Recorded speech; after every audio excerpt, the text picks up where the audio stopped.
What's up, guys? This is Dom with another episode of Restricted America. Today, I just wanted to go over H.4885 more and go over some questions and answers.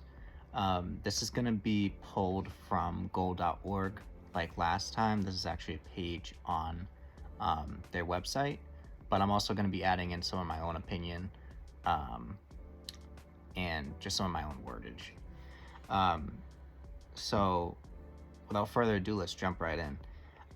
So number one, has anything changed regarding ammunition?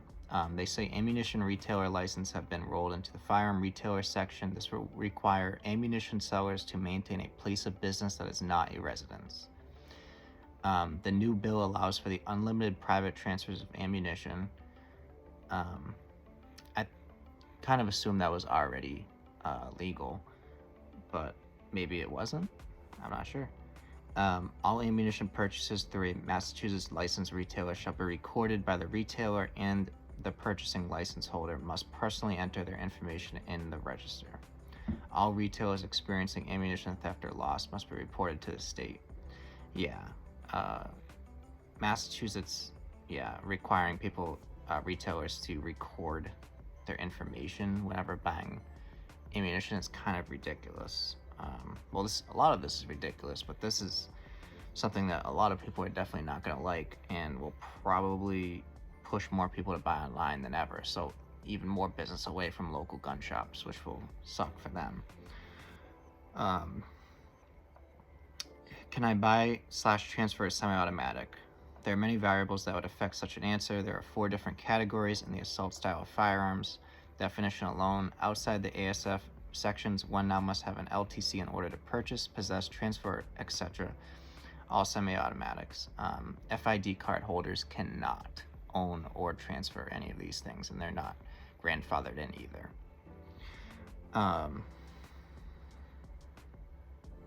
What about pre-ban assault weapons? This is referring to September 13th, 1994, lawfully possessed in Massachusetts and registered after July 19th, 2016. The goal says yes, you can still possess them if they were registered and lawfully possessed in Massachusetts. So I'm assuming that just means you had an LTC and you bought it through a dealer up until that point. The 1994 date now only applies to large capacity magazines, not the firearms. From what I've heard with the magazines, some people say that you're still going to be able to buy them. Some people say that you're not going to be able to buy them. I'd say that you definitely won't be able to personally transfer them to other people, although I'm sure it's still going to be going on, because it's not something that's registered with the state, and even in the bill, you don't have to register magazines. So I don't think that's enforceable. What else? I think you're obviously still going to be able to own them. I think if you bought them up until whatever, August 2nd, or even after that, if however you interpret this bill, because they were obviously transferable up to that point. So let's look at this.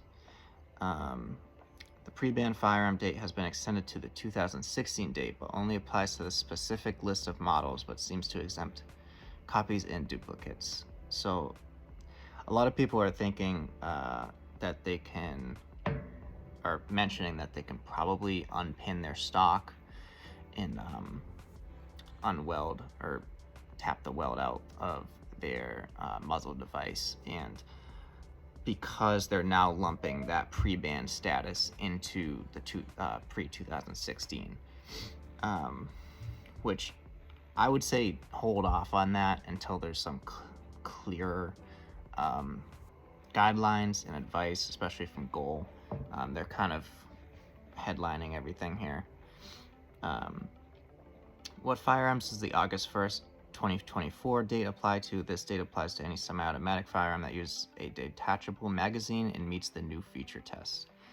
So those are going to be your like CMMG Descents, your XCRs, all those AR alternatives, probably most of your pistol caliber carbines, your USC, PTR9, all of those types of guns that have been legal to purchase up until, again, August 2nd. And I think they're still going to be legal to purchase, but just not new ones coming into the state. And again, that's just my personal opinion. That's not what Goal is saying.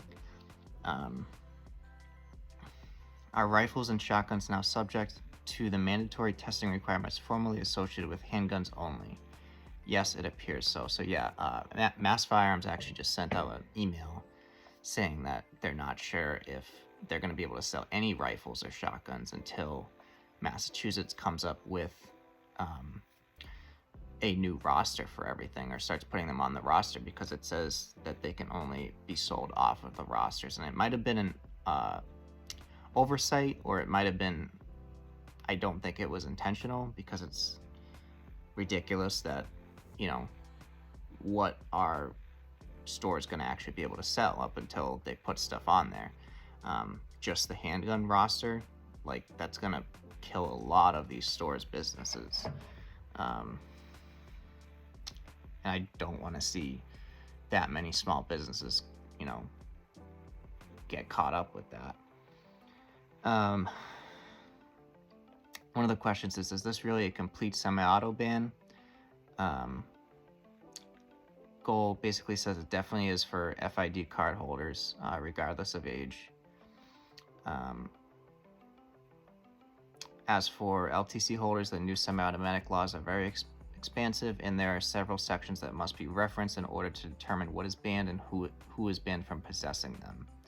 The new laws also appear to give full authority to the Secretary of EOPS to amend the rosters for any and all firearms, including semi-automatic firearms. We won't know what will be approved or banned for quite some time. I feel like Goal is just trying to be careful with that. Obviously, they're not going to put something out that they're not completely sure of, but a lot of people are nervous that their guns that they bought before August 2nd are not legal. And if a gun store sold you it, you're going to be okay. That's not legal advice, but that's my personal advice. You know, just don't go commit a crime. But here, let's keep going.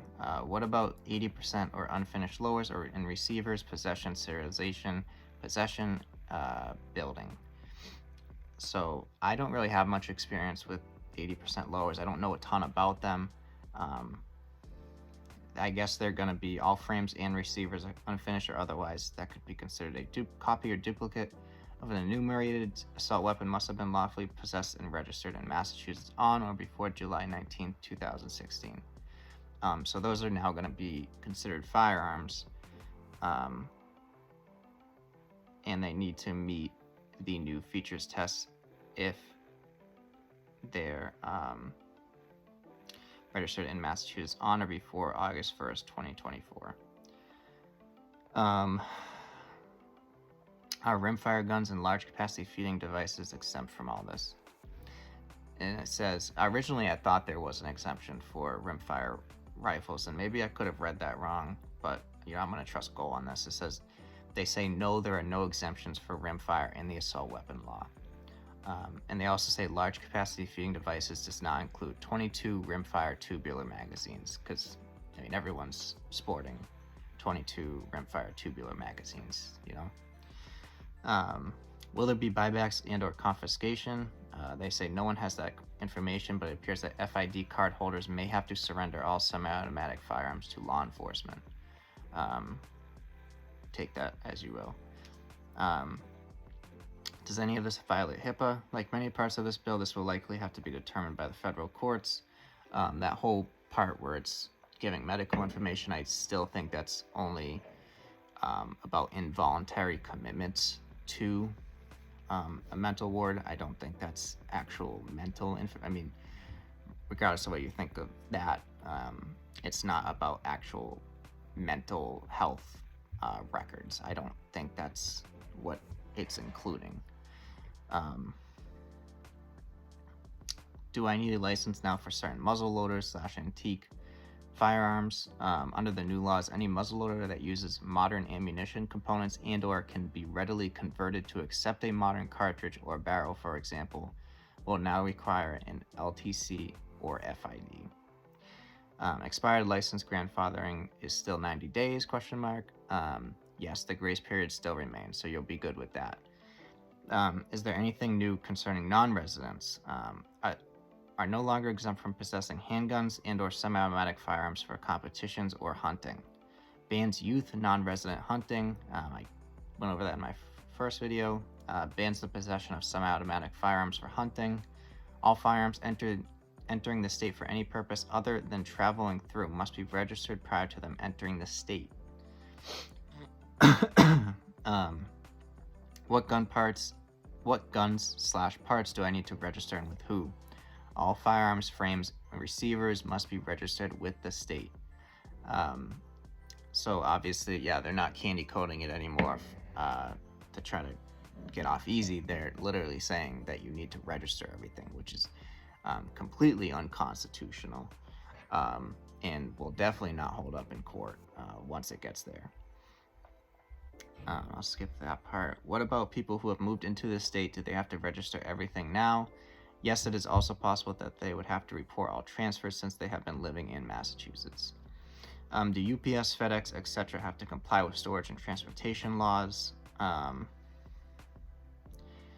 Says they say yes, but I doubt they will. I don't think that's going to happen. I think less and less, retailers from out of state, like ammunition sellers and CNR dealers or anything like that, I don't think they're gonna claim. I mean, this is just my own opinion. I could be completely wrong, but I don't think they're gonna claim that it's actually that product to get around it. And they're saying what's not on here is people are asked. Actually, I'll add that after. Are triggered locks and other devices still good for storage? There does not appear to be any change to that part of the storage laws, which is good. When do the new training requirements take effect? August 1st, 2024. Training grandfathering. So the grandfathering for training includes any license issued on or before August 1st, 2024, and for all renewals. So if you already had your license or your LTC and you already, went through the training, you're not going to have to go through this new bullshit training. But unfortunately for people getting it after, they are going to have to go for it. I'm assuming for also when they renew that license, if they receive their license after August 1st of this year. And yeah, just says more about the training requirements, including injury prevention, suicide prevention, disengagement tactics, live fire, completion of a written exam, all that stuff. Some other questions I've been seeing that are not on here is, or maybe it was on here and I missed it, are you still going to be able to purchase ammunition online? I looked at the bill. I cross-referenced it with the original version of what is now in mass law, and it literally says the same thing. I think they're just reiterating it to try to get out-of-state sellers to stop selling here, even though I don't think that's legal for them to do that. So let's just say I think that they're still going to be able to sell ammunition from out-of-state into state. I don't know about interstate, a gun shop in Massachusetts shipping ammunition to a residence in Massachusetts. I don't know how that works through common carrier. But as far as, some other retailers, I won't go into names because I know, Massachusetts people don't like me listing off those retailers. Will definitely be better. You'll still most likely be able to buy ammo through them. What else? People are asking if they now have to, if they bought a rifle before August 2nd, if they're going to have to comply with the new feature test, which is no barrel shroud and no foregrip, which is, absolutely ridiculous. but from what I see, if it was bought before August 1st or August 2nd, you can have all of those new features, obviously, because it's just like pre-94 weapons, which is now pre-16, where you can have the bayonet lug, you can have the flash hider, you can have the foldable and collapsible stock, you can have all of those. But that is it. If you have more questions, ask them down in the comment section. I'll try to get to all of them, as you know, and answer them the best I can. If I got anything wrong, also let me know down in the comments. Make sure to like this video, send it to someone else that obviously lives in Massachusetts or just wants to know about this. And make sure to subscribe if you want to hear more. Remember to stay unrestricted, folks.